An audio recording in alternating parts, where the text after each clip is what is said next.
Basic Protective Relay Training. Welcome to the Electricity Forum Training Institute, or EFTII, a trusted leader in electrical training for the North American power industry.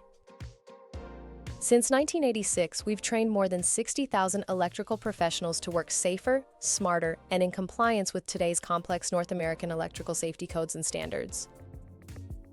This 12-hour instructor-led course introduces students to the fundamentals of protective relaying and its role in industrial, commercial, and utility power system protection schemes.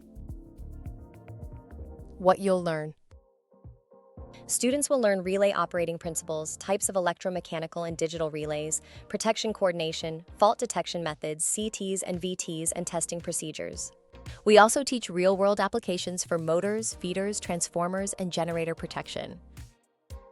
This course delivers a solid foundation in protective relaying by studying power system faults, CTs and VTs, microprocessor-based relays, equipment protection, and coordination methods. Who should attend? This course is designed for utility and industrial electrical engineers, relay specialists, plant electricians, electrical maintenance staff, and field technicians seeking a stronger foundation in protective relaying. This course comes with a basic relay protection training certificate, 1.2 CU credits, 12 professional development hours, 100-page electrical protection handbook, and a $100 coupon toward future EFTII training. Strengthen your understanding of relay protection and build confidence in power system safety. Register today for EFTI's Basic Protective Relay Training.